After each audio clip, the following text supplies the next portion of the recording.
Egypt के गिजा pyramid से 200 kilometre की दूरी पर रेड सी के करीब एक ऐसा एरिया है जिसको वादी अल जर्फ कहा जाता है। देखा जाए तो यहाँ दूर दूर तक सिर्फ बंजर लाइमस्टोन के पहाड़ और पीले मौजूद है, लेकिन यहाँ एक ऐसा सीक्रेट स्पॉट भी है जिसमें कुछ ऐसे राज छुपे हैं जिनको आज से 4500 साल पहले दफन किया गया था। जी हाँ, इस वीरान जगह पर रेगिस्तान के बीचों बीच एक स्टोन्स का टीला है जो ऊपर से देखने पर तो एक मामूली टीला लगता है, लेकिन इसके अंदर पत्थरों को काटकर कई सुरंग बनाई गई थी और इन सुरंगों को हजारों टन वजनी पत्थरों की मदद से ब्लॉक किया गया था। 45वीं सदियों पहले एंशिएंट इजिप्शियंस ने यहाँ कुछ तो ऐसा जरूर छुपाया था जो वो दुनिया के सामने नहीं लाना चाहते थे, लेकिन जब पहली बार इन सुरंगों के सामने से पत्थर हटाए गए तो अंदर के सीन ने पूरी दुनिया को हिलाकर रख दिया। इजिप्ट के आलीशान मैग्निफिसेंट पिरामिड्स और यहाँ की जमीन का चप्पा चप्पा दिलकश मिस्ट्री से भरा हुआ है।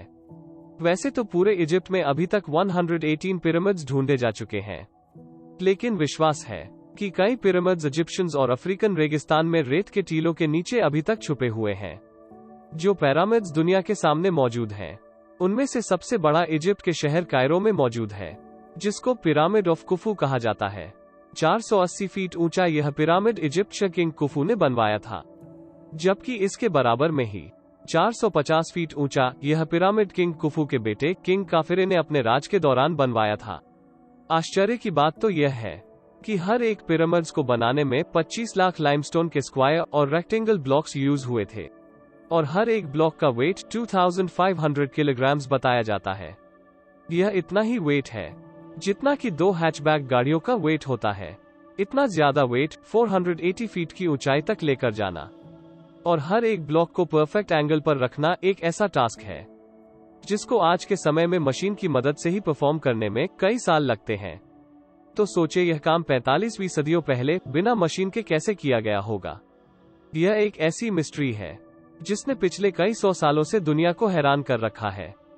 जिस जगह यह पिरामिड बने हैं, यह जगह किसी समय में एंशिएंट इजिप्शियंस का विकास शहर हुआ करता था, लेकिन फिर अननोन रीजन्स की वजह से यह पूरा एरिया कई फीट रेत के अंदर धंस गया। 1798 में जब फ्रेंच मिलिट्रियन लीडर नेपोलियन इजिप्ट पर कब्जा करने के लिए आया, तब पिरामिड्स और यह स्फिंक्स आधे से भी ज्यादा रेत के अंदर धंसे हुए थे। अगले 100 सालों तक यहां से रोक हटाने के लिए एक्सकेवेशन का काम चलता रहा और 1980 में पहली बार यहां एक मेजर डिस्कवरी हुई।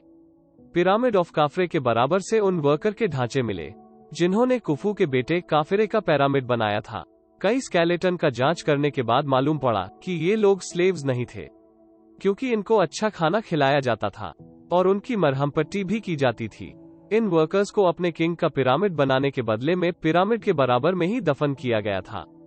बदकिस्मती से किंग कुफू के मरने के बाद यह जगह कई सालों तक लुटेरों के कब्जे में थी। इसी वजह से न ही यहाँ से कोई पपायरस यानी रिटन डॉक्यूमेंट मिला और न ही कोई ऐसा सबूत मिला जिससे यह पता लगाया जा सके कि यह पिरामिड कब और कैसे बनाए गए थे। यहाँ तक कि दूसरे इजिप्शियन किंग्स के कई स्टैच्यू या उनकी मम्मी भी मिल चुकी है, लेकिन समय की तबाही ने किंग कुफू का न ही कोई साबित स्टैच्यू छोड़ा और न ही लुटेरों ने इनकी मम्मी का।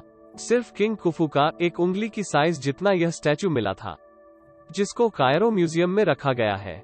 इजिप्शियन किंग कुफू और उनकी लाइफ के बारे में जानने के लिए जरूरी था कि गिजा से बाहर निकलकर इन्वेस्टिगेशन की जाए। पिरामिड साइट से 200 किलोमीटर की दूरी पर रेड सी के साइट पर आर्कियोलॉजिस्ट को एक पुराना सी पोर्ट मिला जिस पर शक था कि ये किंग कुफू के समय में यूज किया जाता था। समंदर के पास से मिलने वाला ये टूटा फूटा स्ट्रक्चर इतना बड़ा था कि इसमें आराम से कई 100 लोग रहकर काम कर सकते थे। जब इस एरिया में सर्चिंग की गई तो यहाँ समंदर के अंदर से 2 टैंकर भी प्राप्त हुए। उस समय में पत्थरों से बने एंकर यूज किए जाते थे जिनमें रस्सियां बांधकर बड़ी बड़ी बोट्स को पार किया जाता था। ये स्टोन एंकर यहाँ बहुत ज्यादा मात्रा में पाए गए, जिससे यह बात साबित होती है कि यह 4500 साल पहले एंशिएंट इजिप्शियंस का सी पोर्ट हुआ करता था।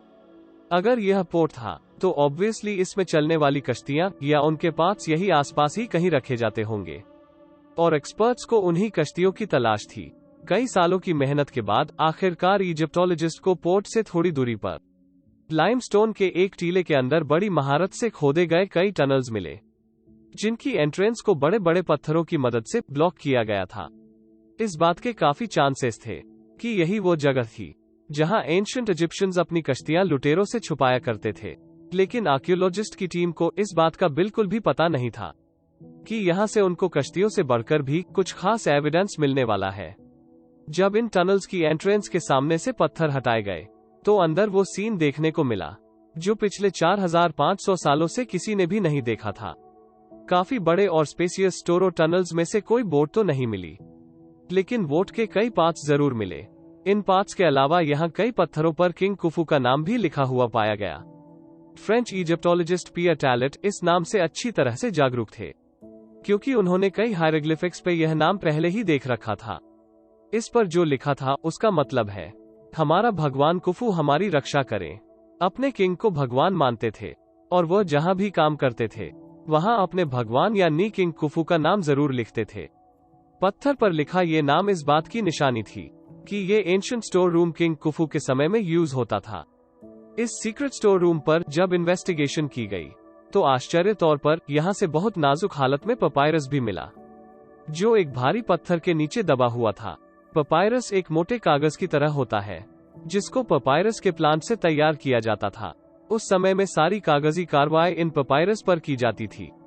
इजिप्टोलॉजिस्ट और उनकी टीम जो यहाँ आए तो बोट्स ढूंढने थे, लेकिन अब उनको एक बहुत इंपॉर्टेंट डॉक्यूमेंट मिल चुका था। और आपको यहाँ यह बताना भी जरूरी है कि पूरी दुनिया से मिलने वाले पपायरस में से यह सबसे पुराना था। इस डॉक्यूमेंट में क्या कुछ लिखा था इसको समझने के लिए जरूरी है कि पहले इसको रिस्टोर करवाया जाए। पूरे 6 सालों की मेहनत के बाद जब इसको रिस्टोर करवाया गया तो किंग कुफू के समय की कुछ झलकियां नजर आने लगी। इस पपायरस को लिखने वाला मेरा नाम का एक सुपरवाइजर था जो किंग कुफू के लिए काम करता था। यह एक तरह की रिकॉर्ड बुक थी जिसमें सुपरवाइजर अपने 40 वर्कर के साथ जो भी काम करता था वो लिख लिया करता था। एंशिएंट इजिप्शियंस अपनी लैंग्वेज में ग्राफिक्स का इस्तेमाल करते थे, इसी वजह से उन ग्राफिक्स को देखकर समझना और फिर उसकी लॉजिक बनाना इजिप्टोलॉजिस्ट के लिए काफी मुश्किल काम होता है। सबसे बड़ा सवाल जो परेशान कर रहा था वो यह था कि सुपरवाइजर अपने 40 वर्कर के साथ यहाँ कर क्या रहा था और वह किंग कुफू के लिए क्या काम करता था। कई सालों की मेहनत के बाद पपायरस से यह मालूम पड़ा कि मेरा नाम ही सुपरवाइजर कॉपर को बोट से अनलोड करके डोंकीज की मदद से उसको नाइल रिवर तक पहुंचाता था, जहां से दोबारा बोट्स पर लाद कर कॉपर को पिरामिड साइट तक पहुंचाया करता था। ये इन्फॉर्मेशन जानकर इजिप्टोलॉजिस्ट को सारी कहानी समझ आने लगी। उस समय में आयरन तो हुआ नहीं करता था, इसी वजह से मेरर और उसकी टीम बोट्स में बैठकर समंदर के उस पार साइनाई पेनिनसुला जाया करते थे। साइनाई में आज भी खास कॉपर पाया जाता है और वहां से कॉपर को लोड करके वो वापस पोर्ट पर आते थे। कॉपर को वह डोंकीज पर लादकर नाइल रिवर तक लेकर जाते थे, जहां से दोबारा उनको कश्तियों में लादकर पिरामिड साइट तक डिलीवर कर दिया करते थे।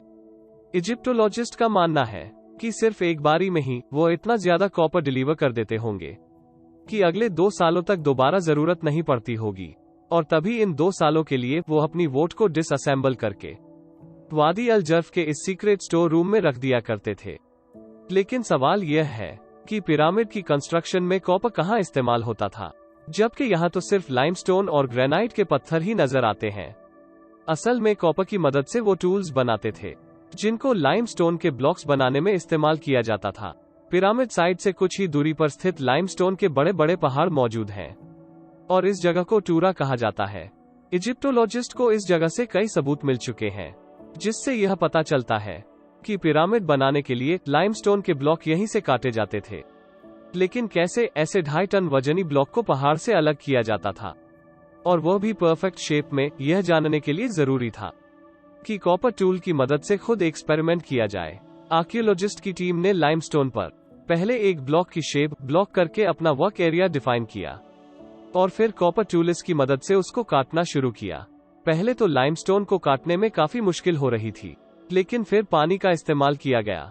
पानी के छिड़काव के बाद यह नोटिस किया गया कि लाइमस्टोन काटने की स्पीड 5 टाइम्स बढ़ गई है। 5 वर्कर्स को एक ब्लॉक काटने में पूरे 8 दिन लग गए। लेकिन आर्कियोलॉजिस्ट्स का मानना है कि एंशिएंट इजिप्शियंस क्योंकि काफी एक्सपीरियंस थे, इसी वजह से वो ये काम 4 से 5 दिन में ही कर लेते होंगे।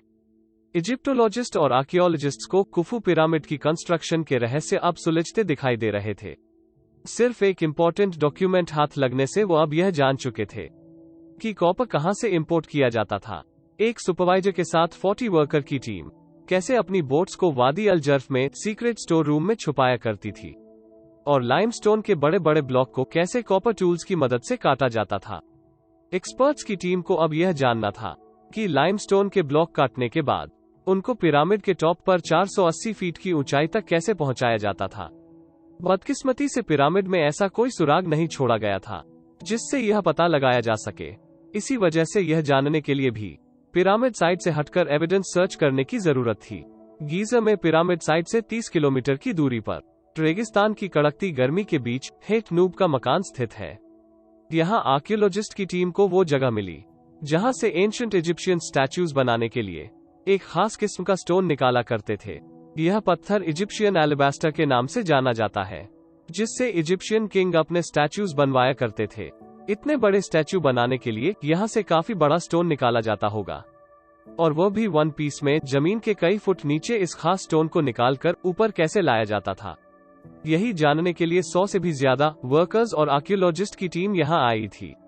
यह साइट भी आर्कियोलॉजिस्ट के लिए काफी खास थी, क्योंकि यहाँ भी किंग कुफू का नाम जगह जगह पर पाया गया था। पिछली 45 सदियों से इस स्टोन क्वेरी पर कोई काम नहीं किया गया था। इसी वजह से समय के बीतते यहाँ काफी रेत और मलबा इकट्ठा हो गया है। लेकिन एक्सपर्ट्स को उम्मीद है कि इनको यहाँ से कुछ खास इन्फॉर्मेशन जरूर मिलेगी। कई महीनों तक यहाँ खुदाई का काम चलता रहा, लेकिन मलबे के सिवाय यहाँ से कुछ ना मिल सका। पर आखिरकार वो दिन आ ही गया जब यहाँ से पहला सुराग मिला। जमीन से कई फुट नीचे मलबे के नीचे दबी हुई इस स्टेयर्स और एक रैंप नुमा चीज जाहिर हुई। खुदाई के बाद स्टेज पर कुछ अनोखे गड्ढे भी उभरकर सामने आ गए। दोनों साइटों पर स्टेयर्स, बीच में रैंप हैं, जिसकी स्लोप 25% के आसपास थी, और स्केल्स पर बने अनोखे गड्ढे आखिर क्यों बनाए गए थे। एक्सपर्ट्स का मानना था कि यह सब कुछ कैरी से निकलने वाले स्टोन को ऊपर लेकर जाने के लिए ही बनाया गया था। काफी सोच विचार के बाद यह नतीजा निकाला गया कि इन घटनाओं में लकड़ी के तने डाले जाते थे, स्टोन का बड़ा ब्लॉक जिनको रस्सियों से बांधा जाता था, और वो रस्सियां इन लकड़ी के तनों से ट्विस्ट होकर जाती थी, जिससे वर्कर्स को स्टोन खींचने में आसानी होती थी। यह माना जा सकता है कि यह लकड़ी का तना उस समय में पुली का काम करता था। मॉडर्न क्रेन्स और लिफ्टर्स में भी आपने पुली सिस्टम देखा होगा। पुली के इस्तेमाल करने से क्रेन की मोटर पर लोड 50% तक कम हो जाता है। यह बात अब काफी क्लियर हो चुकी थी कि बीच वाले रैंप पर स्टोन का ब्लॉक रखा जाता था, जबकि दोनों साइड के स्टेयर पर वर्कर्स रस्सियां और लकड़ी के तने की मदद से स्टोन ब्लॉक को ऊपर खींचा करते थे। जबकि स्टोन ब्लॉक की फ्रिक्शन को कम करने के लिए रेती का इस्तेमाल भी किया जाता होगा। आर्कियोलॉजिस्ट और एक्सपर्ट्स ने हजारों केजी वजनी स्टोन ब्लॉक को ऊपर लेकर जाने वाली मिस्ट्री को अब काफी हद तक सॉल्व कर दिया था। अगर हेट नूब के मकान पर इस स्टोन क्वेरी से इसी मेथड के थ्रू स्टोन ब्लॉक को ऊपर लिफ्ट किया जाता था, तो इस बात के काफी ज्यादा चांसेस हैं कि पिरामिड की कंस्ट्रक्शन के दौरान भी इसी किस्म के रैम्स बनाए जाते होंगे, और वहां भी लाइमस्टोन के ब्लॉक्स को ऐसे ही ऊपर खींचा जाता होगा। इन ग्रेट पिरामिड को बने 4500 साल हो चुके हैं, और पिछले 300 सालों से उन्होंने पूरी दुनिया को अलग अलग मिस्ट्रीज में उलझा कर रखा है। निस्संदेह ऑर्थोलॉजिस्ट और एक्सपर्ट्स इन पिरामिड के बारे में काफी कुछ जान चुके हैं, लेकिन आज भी पिरामिड की कंस्ट्रक्शन को दुनिया की सबसे बड़ी मिस्ट्री माना जाता है, जिसको सॉल्व करने के लिए रिसर्च अभी तक चल रही है। तो हम जल्द ही आएंगे नई वीडियो के साथ। लाइक और सब्सक्राइब करना ना भूलें और बेल आइकॉन को दबा लें। Thanks for watching.